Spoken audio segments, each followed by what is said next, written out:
எனக்கு திருமணம் ஆகி 10 வருஷம் குழந்தை கிடையாது. நாங்கள் என்ன இந்த பெரிய எங்கள் தாத்தா எங்கள் பெரிய தாத்தாவங்க சொன்னாங்கல்ல, அப்போ பெரியப்பாவும் அந்த மாதிரி எல்லாரும் வேளாங்கண்ணிக்கு வருஷம் வருஷம் நாங்கள் மே மாதம்னாவே தெரியும். இது எல்லாருமே இருக்க மாட்டோம். நாங்கள் 2 குடும்பமுமே கிட்டத்தட்ட ஒரு 60-70 பேர் 40-50 வருஷமா அந்த மே 29, 30, 31 வேளாங்கண்ணியில் தான் இருப்போம் வருஷம். அப்போ ஃபுல்லாக போயிட்டுருப்போம். எல்லாம் 3 நாள் எல்லாருமே சேர்ந்து இருந்துட்டு அப்புறம் அவங்க கீரனூர் போயிடுவாங்க, நாங்கள் மதுரை வந்துடுவோம். இது மாதிரி தான் ஒரு 40-50 வருஷமாக எங்கள் தாத்தா மூதாதையர் எங்களை அப்படியே நாங்கள் சின்ன பிள்ளையிலேருந்து அப்படியே பழகி அப்படியே வந்தவங்க.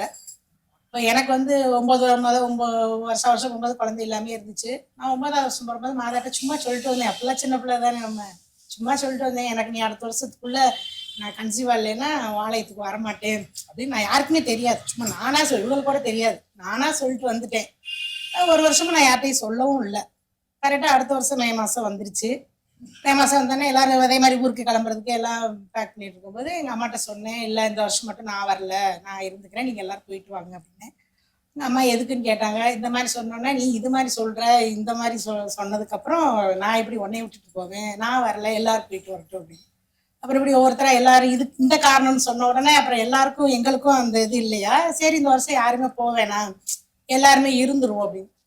எனக்கு என்ன, அங்கே எப்பயுமே சோறாக்கி போடுவோம். அந்த 2 நாளும் அவங்க ஒரு நாள் பண்ணுவாங்க, நாங்கள் ஒரு நாள் பண்ணுவோம். சரி இத்தனை பேரும் அந்த இது இல்லாமல் போச்சுன்னா எதனாலேயோ நமக்கு இது கிடைக்கல, இத்தனை பேர் சாப்பாடு நம்ம இந்த வருஷம் ஒரு 40-45 வருஷம் செய்கிறது இன்னைக்கு நம்மளால தடைப்படக்கூடாது அப்படின்ட்டு நான் எங்கள் அம்மாவை தான் திட்டினேன். நீ போயிட்டு வா, நீ எதுக்கு சரி நான் ஒரு இந்த அடுத்த வருஷம் இல்லைனாலும் நான் வரத்தான் போகிறேன், இந்த ஒரு வருஷம் எனக்கு விட்டு, எனக்கும் மாதாக்குள்ள டீலிங் விட்டு அப்படின்னா எங்கள் அம்மா கேட்கல.